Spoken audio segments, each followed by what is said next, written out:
Tonight, there are questions about how long Mark Esper will remain as Secretary of Defense after he broke with President Trump on using active duty military in American cities.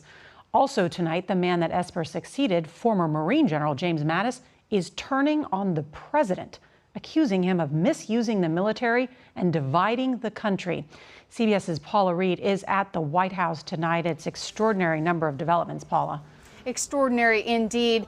Nora, Secretary Esper's decision to publicly disagree with President Trump over the use of active duty military did not go over well inside the White House.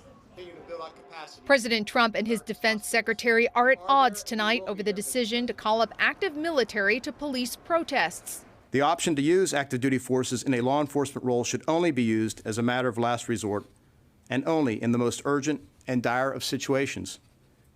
We are not in one of those situations now. The president disagrees. He called up nearly 1,600 active duty soldiers, now staging at 4 bases outside Washington. A decision to send them home today was called off, according to a U.S. official, because of the potential for more violence. We have to have a dominant force. Maybe it doesn't sound good to say it, but you have to have a dominant force. We need law and order.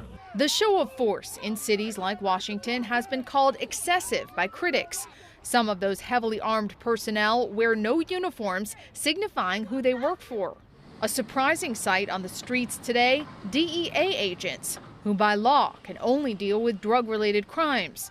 But Attorney General Bill Barr has granted them extraordinary powers, saying that for the next 14 days, they can conduct covert surveillance and protect against threats to public safety.